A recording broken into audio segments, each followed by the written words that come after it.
The sound echoed through the dining room like a gunshot.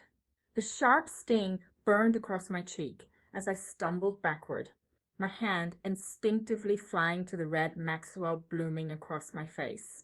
The Thanksgiving turkey sat forgotten on the table as 12 pairs of eyes stared at me, some shocked, others satisfied, all silent. My husband, Maxwell, stood over me, his hand still raised chest heaving with rage. Don't you ever embarrass me in front of my family again? He snarled, his voice dripping with venom. His mother smirked from her chair. His brother chuckled under his breath. His sister rolled her eyes as if I deserved it. Then from the corner of the room came a voice so small, yet so sharp it could cut through, steel, Daddy, every head. Turned toward my 9-year-old daughter, Emma, who stood by the window with her tablet clutched against her chest. Her dark eyes, so much like mine, held something that made the air in the room shift. Something that made Maxwell's confident sneer falter. You shouldn't have done that.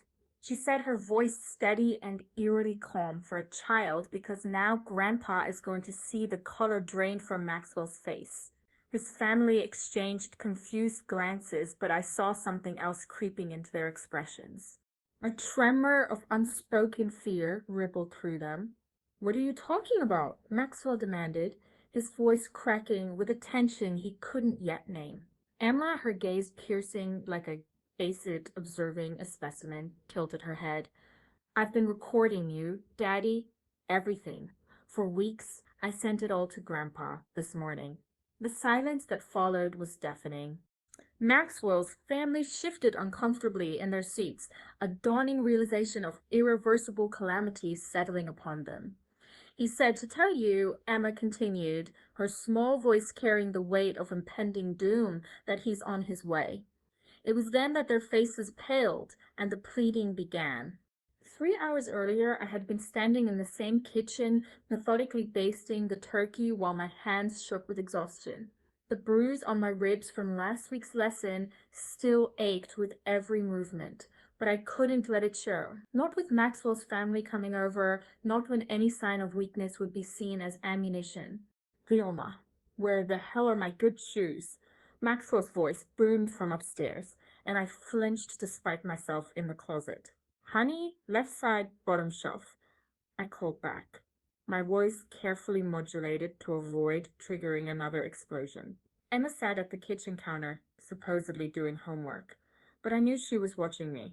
She always watched now, those intelligent eyes missing nothing. At 9 years old, she had learned to read the warning signs better than I had the set of Maxwell's shoulders when he walked through the door, the particular way he cleared his throat before launching into a tirade, the dangerous quiet that preceded his worst moments.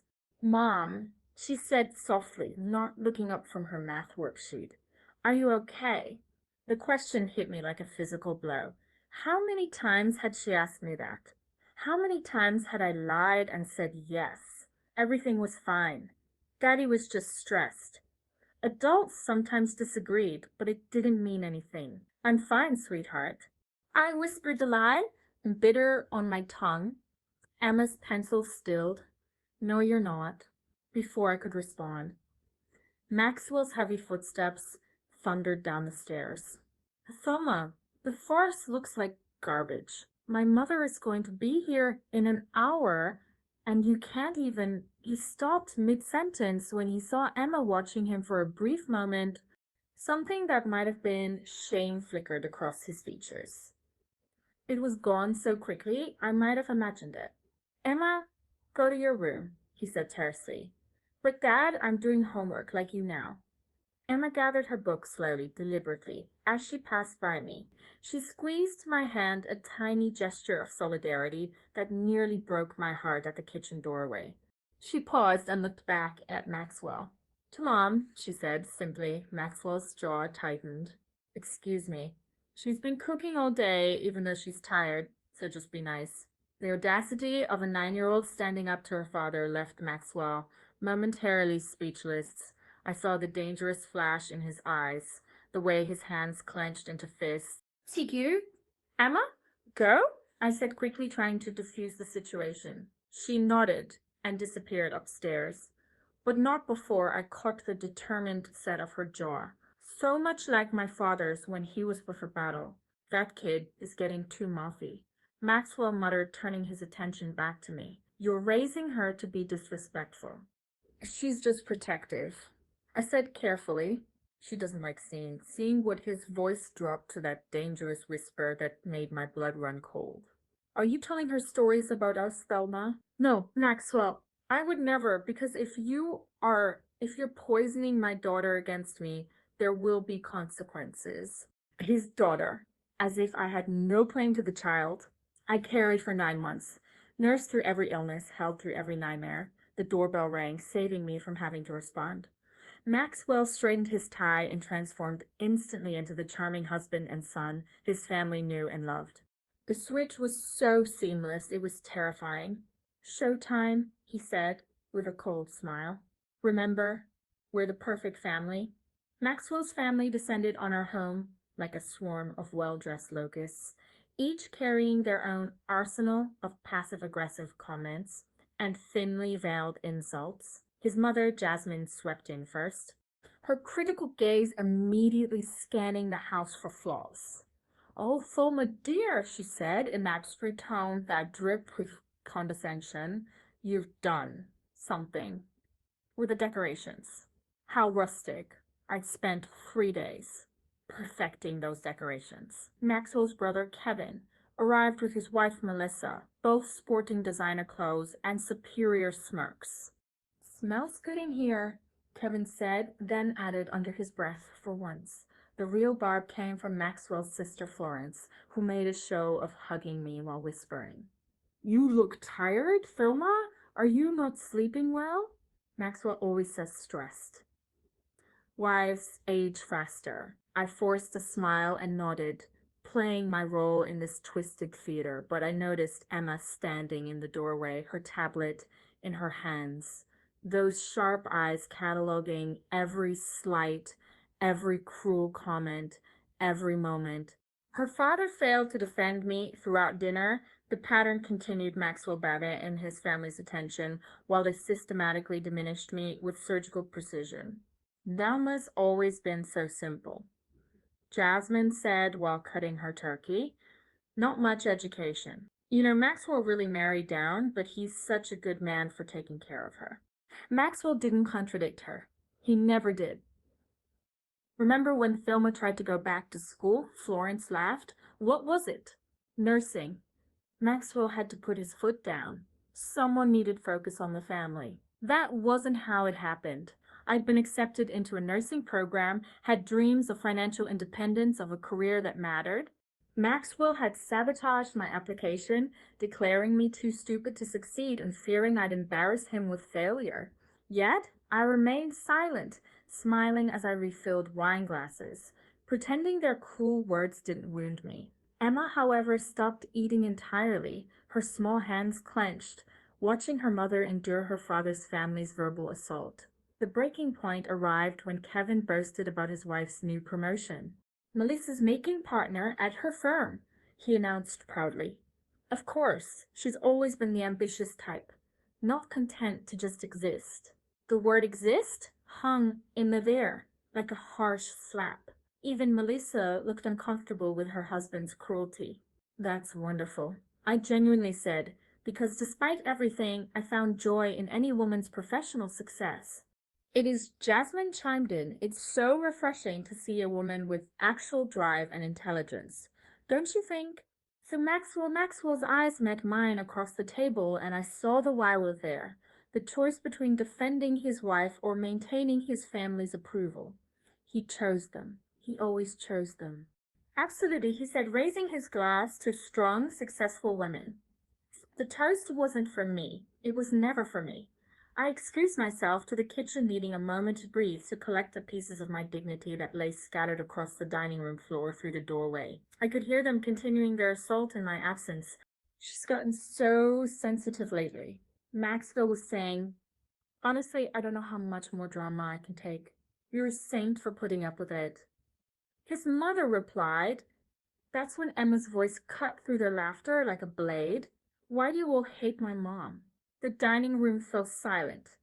Emma, honey, Maxwell's voice was strained. We don't hate. Yes, you do. Emma interrupted, her voice steady and clear. You say mean things about her. You make her sad. You make her cry when you think I'm not looking. I pressed myself against the kitchen wall, my heart hammering in my chest. Sweetheart. Jasmine's voice was sickeningly sweet. Oh, sometimes adults have complicated. My mom is the smartest person I know. Emma continued gathering momentum. She helps me with my homework every night. She builds things and fixes things and knows about science and books and rent. She's kind to everyone, even when they're mean to her, even when they don't deserve it. The silence stretched taut. She cooks your food and cleans your messes and smiles when you hurt her feelings because she's trying to make everyone happy. But none of you even see her. You just see someone to be mean to Emma. That's enough. Maxwell's voice held a warning. No, Daddy. It's not enough. It's not enough that you make Mom sad. It's not enough that you yell at her and call her stupid. It's not enough that you hurt her. My blood turned to ice. She'd seen more than I thought, more than I'd ever want her to see. I heard a chair scrape back violently. Go to your room now. Maxwell's voice was deadly quiet. I don't want to, I said. Now the sound of his palms striking the table made everyone jump. That's when I rushed back into the dining room, unable to let my daughter face his anger alone. Maxwell, please, I said, stepping between him and Emma. She's just a child. She doesn't internet, doesn't understand what his eyes were blazing. Now his composure finally cracking in front of his family. Doesn't understand that her mother is a pathetic, weak. Don't call her that. Emma's voice rose fierce and protective. Don't you dare call my mom names. I'll call her whatever I want.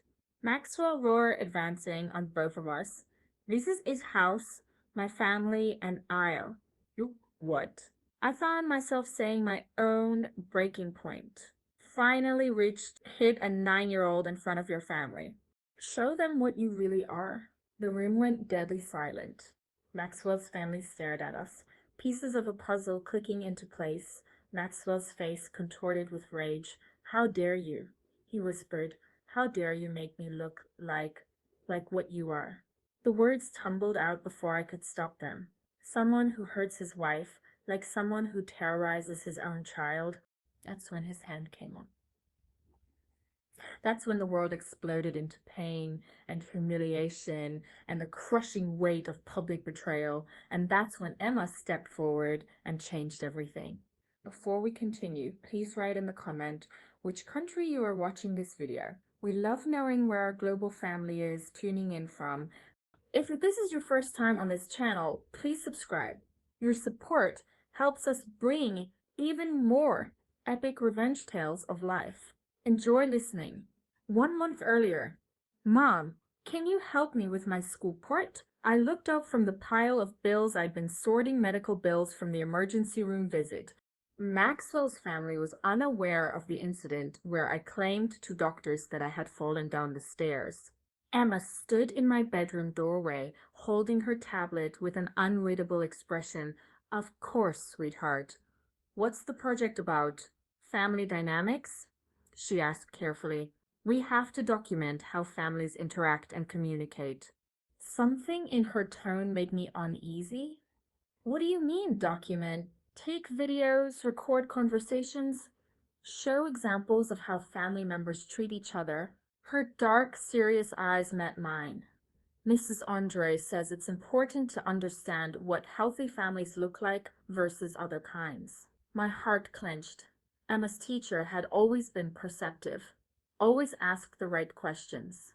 When Emma came to school with shadows under her eyes or flinched when adults raised their voices, Emma, I began carefully, you know that some things that happen in families are private, right?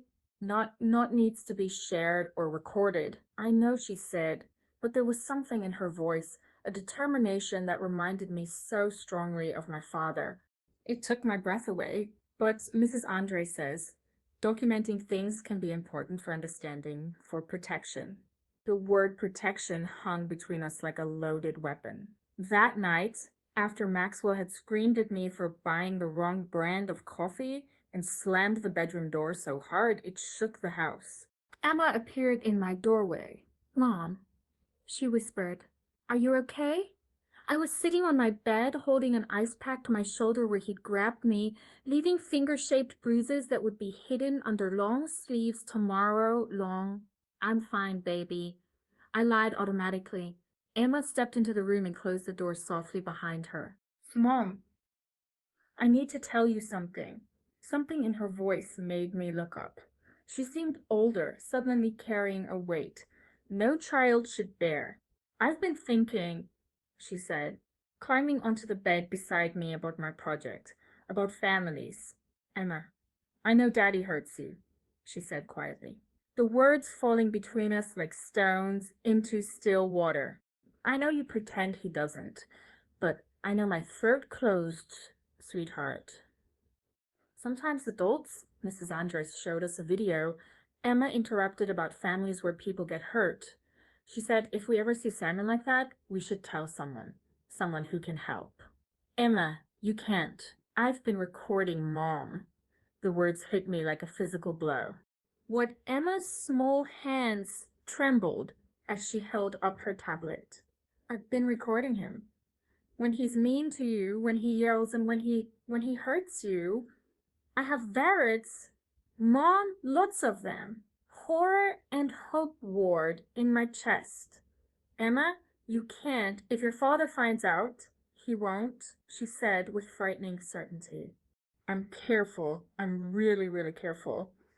She opened her tablet and showed me a folder labeled Family Project.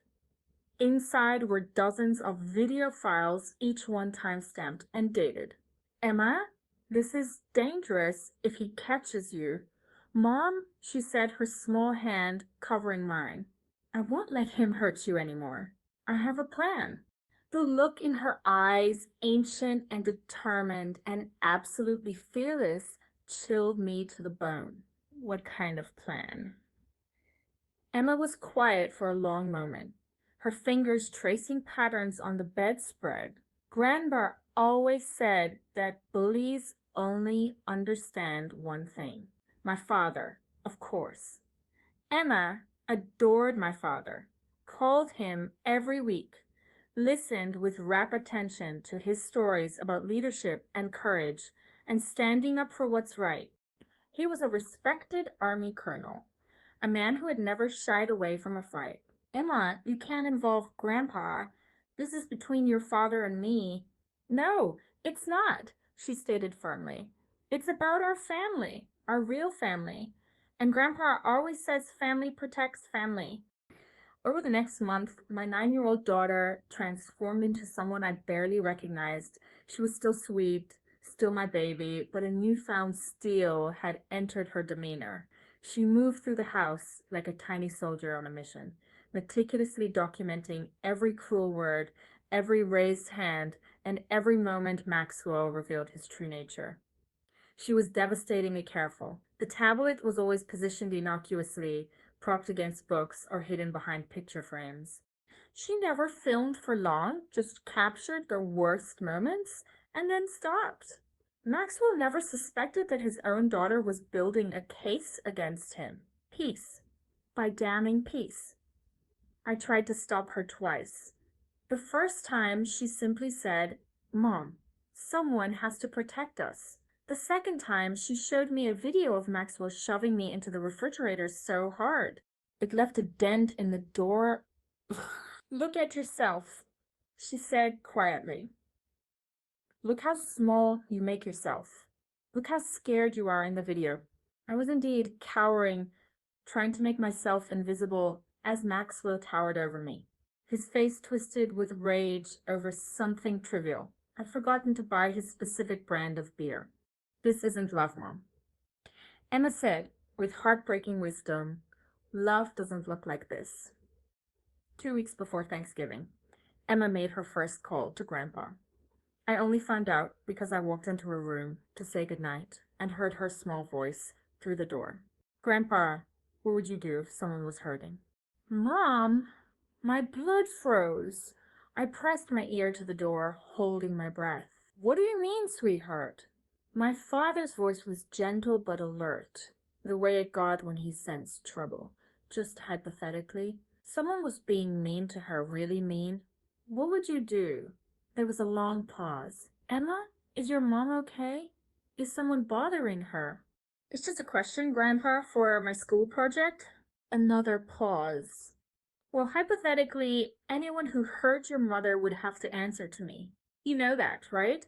Your mom is my daughter, and I will always protect her. Always, even if it was someone in our family.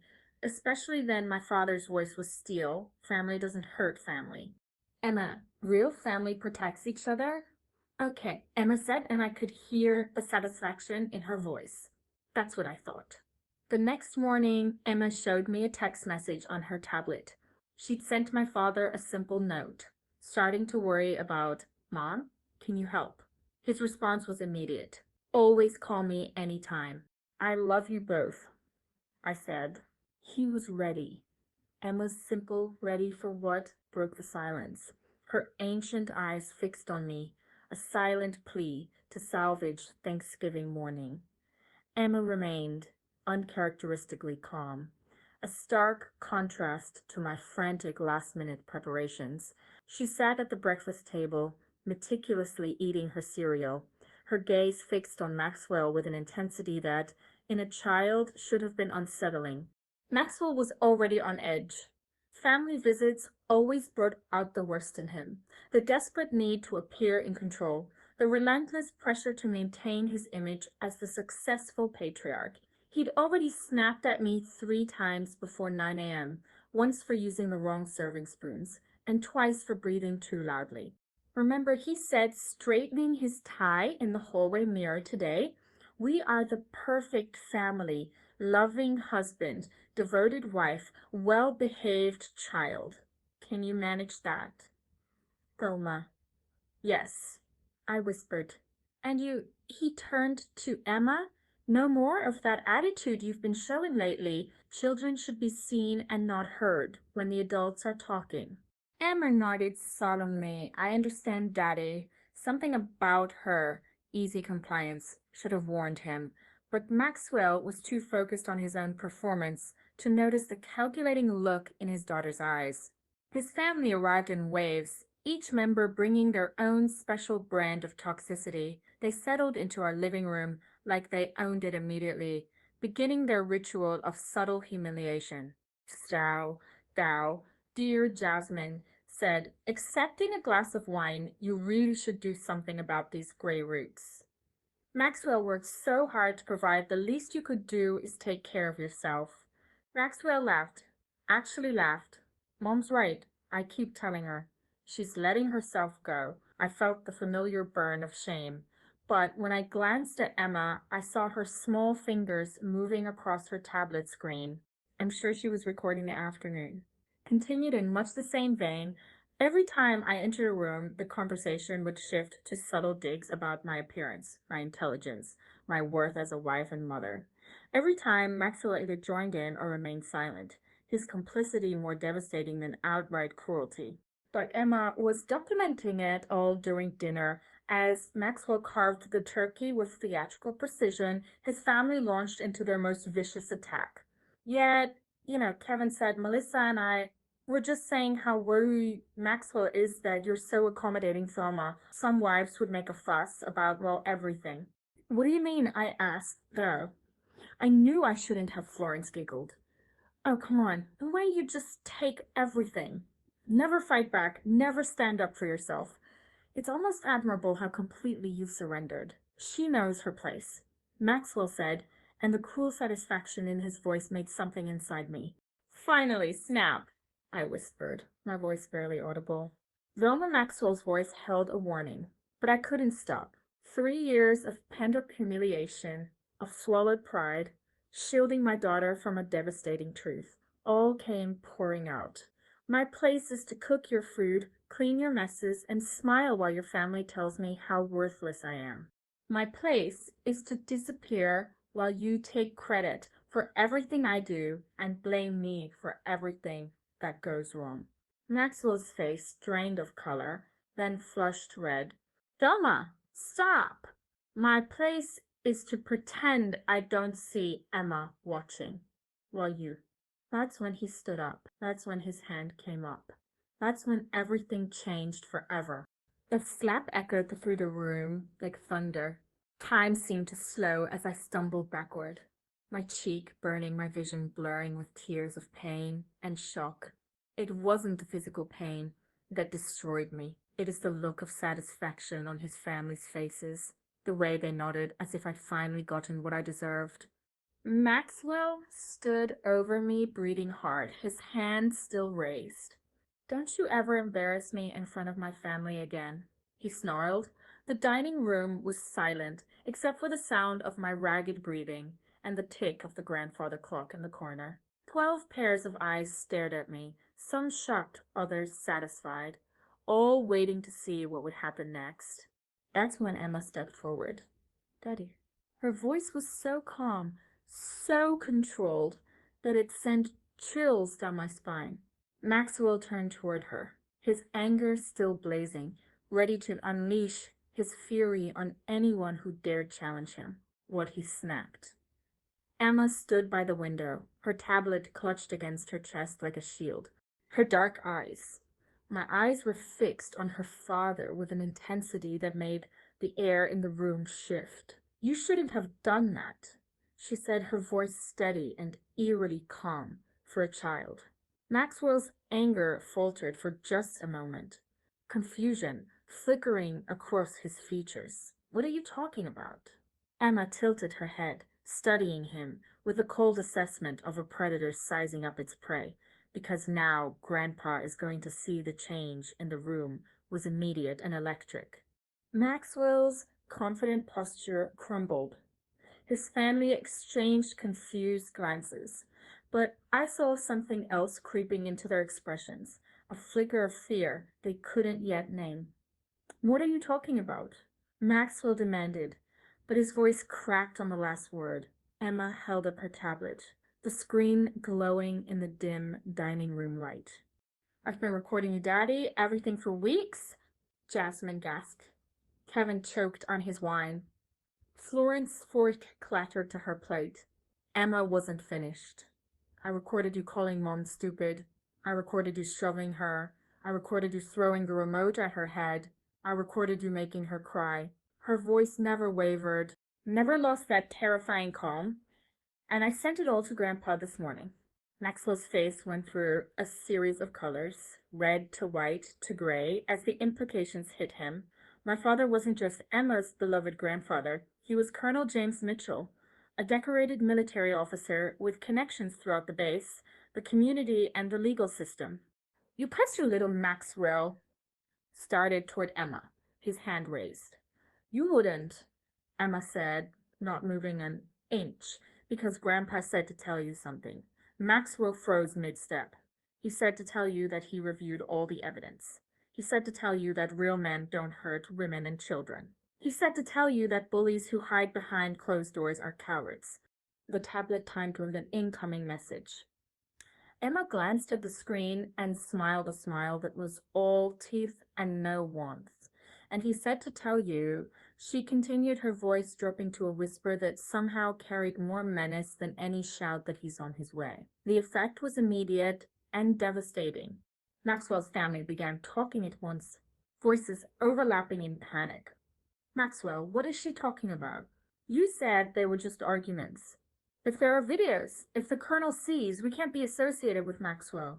Held up his hands, trying to regain control, but the damage was done, the mask had slipped, and his family was seeing him clearly for the first time. It's not what it sounds like, he said desperately. Emma's just a kid. She doesn't understand. I understand that. You hit my mom, Emma said, her voice cutting through his excuses like a knife. I understand that you scare her. I understand that you scare her. She paused, looking around the room at Maxwell's family with withering disdain, and I understand that all of you knew and didn't care because it was easier to pretend, Mom was a problem. Jasmine's face had gone ashen. Emma, surely you don't think we would support you called her stupid? You called her worthless. You said Daddy married down. You said she was lucky. He put up with her. Emma's voice was relentless, cataloging every cruelty with perfect recall. You made her smaller.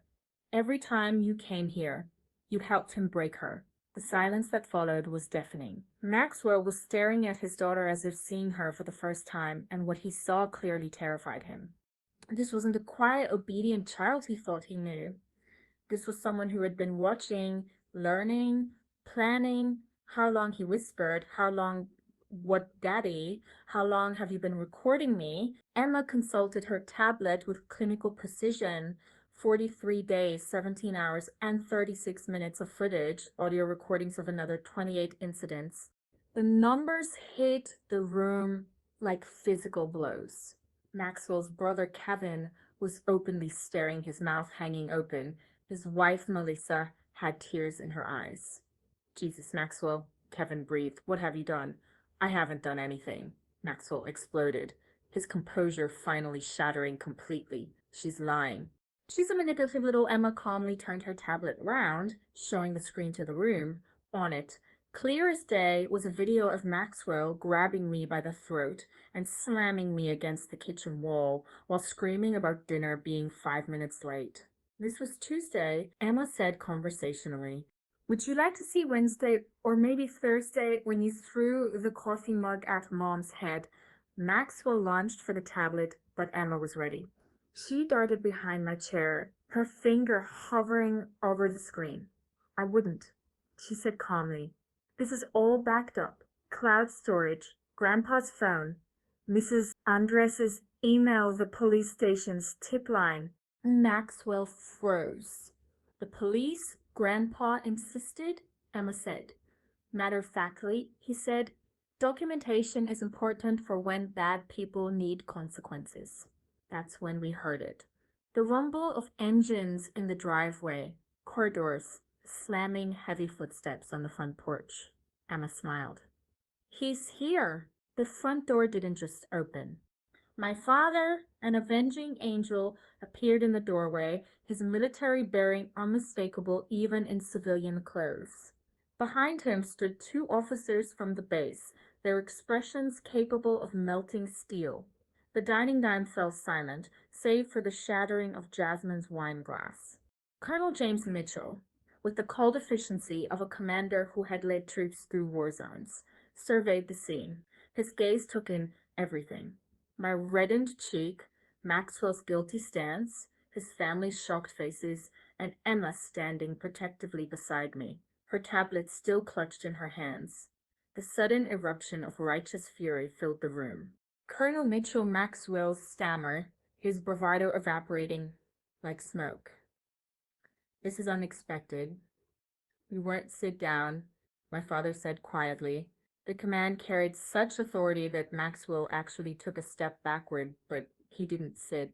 Sir, I think there's been some misunderstanding, I said. Sit down. This time, Maxwell's knees buckled and he collapsed into his chair. His family remained frozen, afraid to move or speak. My father stepped into the room, his companions flanking him like honor guards. Emma, he said gently, his voice transforming completely when he addressed his gender. Are you all right? Yes. Grandpa, she said, running to him. He scooped her up in one arm while keeping his lethal gaze fixed on Maxwell. And your mother Emma's eyes flicked to my burning cheek. She's hurt Grandpa again. The temperature in the room seemed to drop 10 degrees. My father sat Emma down carefully and approached me, his trained eyes cataloging every visible injury with clinical precision. When he gently touched my cheek, examining the handprint Maxwell had left there, his jaw clenched so tight, I heard his teeth grind. How long? He asked quietly. Dad, how long? Go on. I couldn't lie to him, not with Emma watching, not with the evidence displayed so clearly on my face. 3 years, the words hung in the air, like an execution sentence. My father turned slowly to face Maxwell, and I had never seen him look more dangerous. Not in combat photos, not in his most intimidating military portraits, nothing compared to the controlled fury radiating from him. Now, 3 years. He repeated his voice conversational. 3 years. You've been putting your hands on my daughter, sir. It's not what you think. Maxwell began 3 years. You've been terrorizing my granddaughter. I never touched Emma. I would never. You think because you didn't hit her, you didn't hurt her. My father's voice rose slightly, and Maxwell actually whimpered. If you think a child can watch her mother being abused and not be damaged, you think what you've done to this family isn't a crime against that little girl. Maxwell's mother finally found her voice. Colonel Mitchell, surely we can discuss the civilized adults. My father's gaze shifted to her, and she immediately fell silent. Whitman, he said politely, your son has been physically and emotionally abusing my daughter while you sat in this very room and called her worthless. Your entire family has enabled and encouraged his behavior. You are complicit in every bruise, every tear, every night. My granddaughter went to bed afraid Jasmine's face crumpled. We didn't know. You knew, Emma said quietly, from beside me. You all knew. You just didn't care because it wasn't happening to you. One of my father's companions, a man I recognized as Major Reynolds, stepped forward and placed a tablet on the dining table. We've reviewed all the evidence, he said formally. Video documentation of domestic dolomis, audio recordings of threats and verbal abuse, photographic evidence of injuries, medical records showing repeated accidents. Maxwell's face had gone completely white. Those are private medical records. You can't. Your wife signed releases for everything? Major Reynolds continued, calmly retroactively dating back 3 years. She has the right to share her own medical information, especially when it documents crimes against her crimes. Maxwell's voice cracked. My father stepped closer to Maxwell's chair, his presence overwhelming. Assault and battery, domestic violence, terroristic, threatening harassment, intimidation of witnesses. Witnesses. Maxwell looked confused. Your daughter, your wife. Anyone who saw the bruises and injuries you caused, my father's voice was clinical. Now methodical. Emma's teacher reported her concerns to Child Protective Services last month. There's already an open file. The room was spinning. I had no idea. Emma's teacher had taken it that far. Had no idea. There were official records, formal complaints. The question, my father continued, is what happens next? Maxwell's family was exchanging panicked glances, finally understanding the magnitude of the situation they'd helped create. What do you want? Maxwell whispered, and the desperation in his voice was almost pathetic. My father smiled, but there was no warmth in it. What I want is to take you outside and show you exactly what it feels like to be helpless and afraid. What I want is to make you understand the terror you've put my family through. Maxwell shrank deeper into his chair. But what I'm going to do, my father continued, is let the law handle you. Unlike you, I believe in justice, not revenge. He nodded to his other companion, who I now recognized as Captain Torres from the base legal office. She stepped forward with a folder in her hands. Why, Mr. Whitman, she said, formally, I'm here to serve you with a temporary restraining order. You are ordered to have no contact with your wife or daughter. You are ordered to vacate this residence immediately. This is my house. Maxwell exploded desperation, making him stupid. Actually, Captain Torres consulted her papers. The house is in both your names, but given the circumstances and the evidence of domestic violence, your wife has been granted temporary exclusive occupancy. Maxwell turned to his family, looking for support, but found only horrified faces turned away from him. Mom, he pleaded, you can't believe I've seen the videos. Maxwell, Jasmine said quietly, tears streaming down her face. We all have. Your grandfather would be ashamed. Kevin stood up slowly, his face gray. Melissa and I need to leave. We can't. We can't be associated with this. You're my family, Maxwell shouted, his voice breaking. No, Florence said, standing as well. Family doesn't do what you've done. Family protects each other. As Maxwell's relatives filed out of the house like mourners leaving a funeral, my father turned his head to Emma and me. Pack a bag. He said gently, both of you, you're coming home with me tonight, but this is our home. I protested weakly. This was your prison, Emma said, with startling clarity. Grandpa's house is home. Maxwell was still sitting at the table staring at the wreckage of his life. Senbei said desperately, please, I can change. I can get help. Don't destroy our family. Over what? I found my voice. Finally, the words coming stronger than they had in years. Over you hitting me, over you terrorizing our daughter, over 3 years of making us afraid to breathe wrong. It wasn't that bad. Daddy, Emma interrupted her voice, sad. Now, instead of angry, I have 43 days of recordings that say it was exactly that bad. Maxwell looked at his daughter, really looked at her, and seemed to finally understand what he had lost. Not just a wife, not just a house, but the respect and the love of the one person who should have looked up to him most. Emma, I'm your father, he said brokenly. No, she said with devastating finality. Fathers protect their families. Fathers make their children feel safe. You're just the man who used to live here. 6 months later, Emma and I sat in our new apartment, small but bright, with windows that let in actual sunlight and doors that we could lock without fear of who might come through them. The restraining order had held. Maxwell had been convicted on multiple charges and sentenced to 2 years in prison, followed by mandatory anger management and supervised visitation with Emma. Emma hadn't asked to see him yet. The divorce had been swift and decisive. Maxwell's family, horrified by the public nature of his crimes and terrified of their own legal exposure, had pressured him not to contest anything. I got the house, which I immediately sold. I got half of everything, plus substantial support payments. More importantly, I got my life back.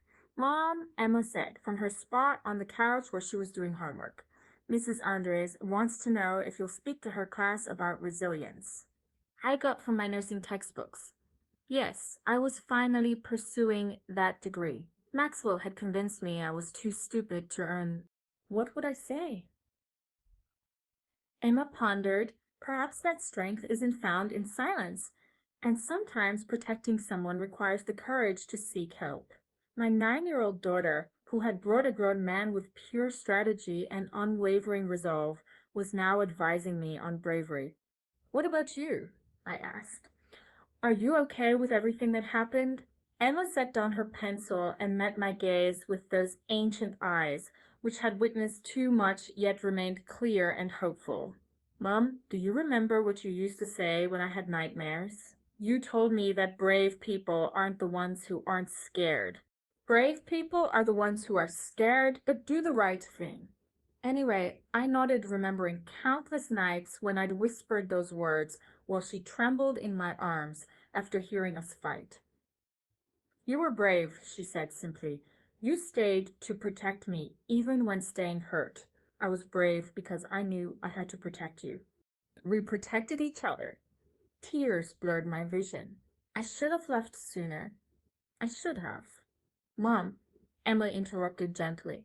You left when you were ready. You left when it was safe. You left when you knew we'd be okay. He was right.